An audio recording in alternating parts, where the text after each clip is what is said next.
Bienvenue sur Africa 24 dans cette nouvelle édition du Non-Stop Info. Voici les titres de l'actualité.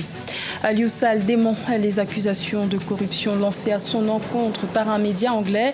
Le frère cadet du président sénégalais Macky Sall affirme son innocence et dit vouloir rester en justice ses accusateurs pour diffamation. Le gouvernement de la République démocratique du Congo travaille à l'amélioration du climat des affaires dans le pays. Le taux standard d'impôt sur les bénéfices et profits des sociétés a été abaissé de 5% dans la loi de finances 2019.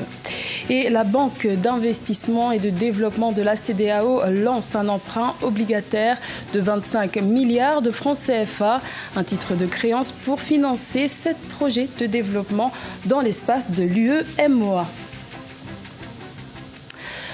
Aliou Sall était face à la presse ce lundi soir. Le frère cadet du président sénégalais Macky Sall a répondu aux accusations de corruption lancées à son encontre par le média anglais BBC qui a diffusé le 2 juin une enquête télévisée intitulée « Le scandale énergétique de 10 milliards de dollars ». Une enquête journalistique qui concernait la cession de contrats pétroliers et gaziers au Sénégal entre les sociétés Petro-Tim et BP. Aliou Sall affirme son innocence et dit vouloir porter plainte contre la chaîne anglaise pour laver son honneur entaché selon lui par de graves accusations. Écoutons-le. Je n'ai jamais reçu, directement ou indirectement, un quelconque paiement de la part de Timis Corporation à travers Agritrans.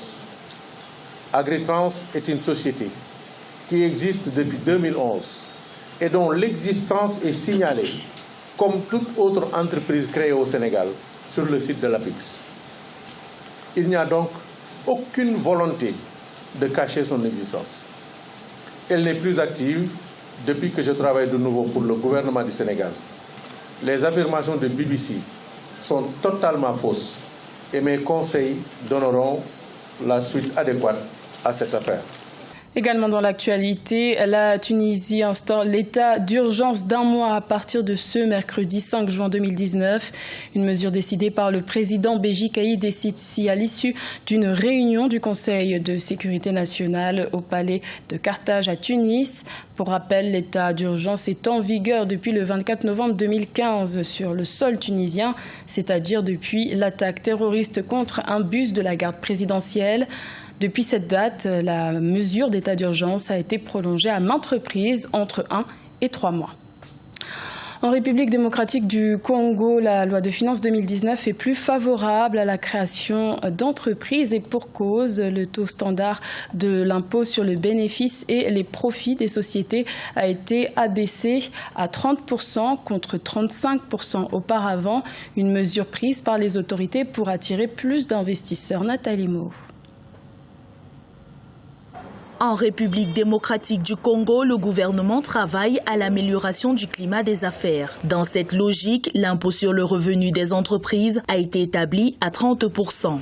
Dans le même temps, le coût de la création d'entreprises est passé de $120 en 2018 à $90 en 2019 et les taux de pénalité sont passés de 16% par jour à 2% par mois. Une des dernières choses qu'il faut mettre en exergue pour avoir une compétitivité au niveau de la nation, et ça, je pense que le directeur général de l'Agence nationale de promotion des investissements devrait porter ce message, c'est de travailler sur la simplification.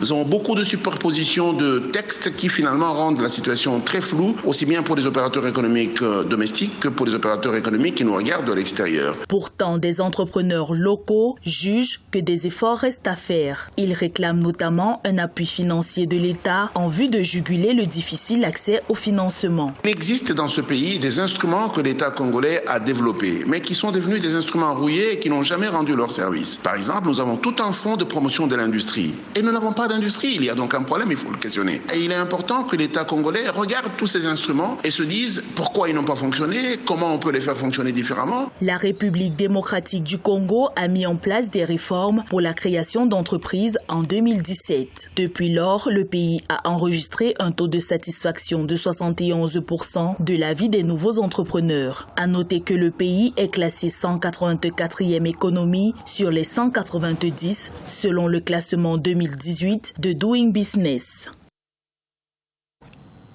25 milliards de francs CFA, c'est le montant que la Banque d'investissement et de développement de la CEDEAO compte mobiliser en lançant un emprunt obligataire par appel public à l'épargne. L'objectif étant de financer 7 projets de développement au sein de l'Union économique et monétaire ouest-africaine. Ange Domigno.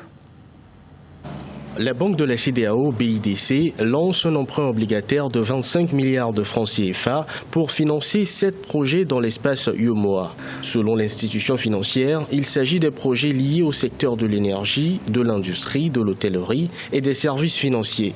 Les pays concernés par ces projets en voie de financement sont le Bénin, le Togo, la Côte d'Ivoire, le Burkina Faso, le Niger et le Sénégal. Il est prévu que 20% du montant collecté soit utilisé comme apport de la banque dans le secteur de l'énergie et plus précisément dans la construction d'une centrale thermique de 120 MW à Maria-Guetta au Bénin. Au total, 2,5 millions de titres sont émis par la banque sous-régionale pour une période de 7 ans.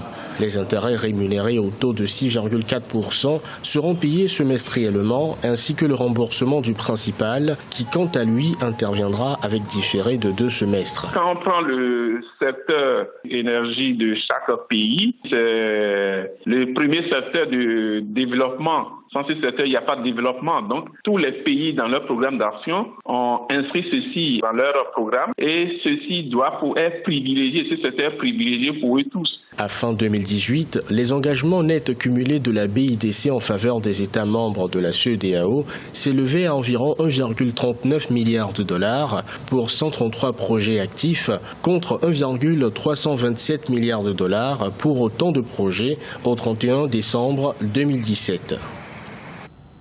Également dans l'actualité, en Guinée, des violences entre forces de l'ordre et des étudiants du campus de l'université de l'Abbé dans le nord du pays ont entraîné la mort d'un étudiant le 31 mai, ce qui a conduit au boycott des cours.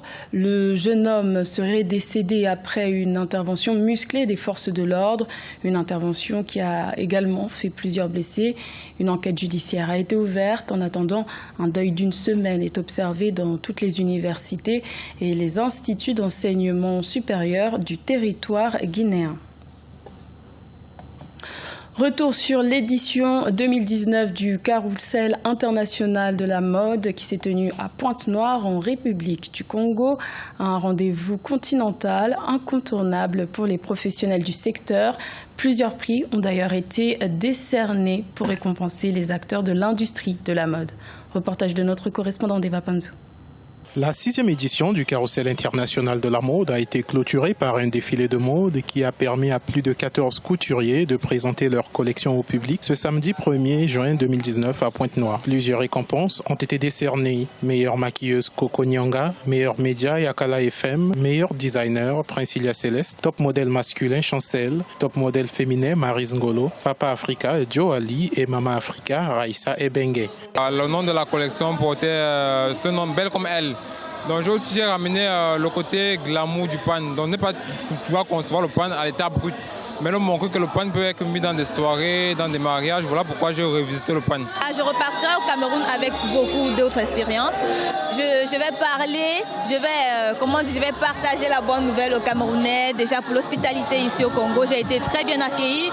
L'édition 2019 du Carrousel international de la mode a connu la participation des stylistes venus des pays tels que le Congo-Brazzaville, le Burkina Faso, le Cameroun, le Bénin, l'Angola, la France, le Sénégal.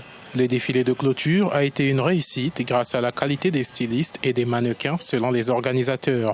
On a fait un très bon choix de diversité entre les stylistes. Vous avez remarqué que les stylistes avaient chacun vraiment leur goût différent. Chacun a fait son show de sa façon. La créativité était très différente. Donc du coup, on en a eu pour tous les goûts. Aussi, il y a eu une particularité du fait qu'on a ajouté une master chef cette année pour la formation de ceux qui souhaitent faire du maquillage leur profession. Le Carrousel international de la mode est devenu un rendez-vous incontournable, continental, qui a réuni au cours des 6 dernières éditions les esprits créatifs africains dans la ville océane de la République du Congo. Notons que diverses activités telles que la masterclass make-up, un concours de nouveaux talents et une exposition et vente ont été valorisées. C'était le journal de la rédaction. Merci de l'avoir suivi. L'information continue sur Africa 24.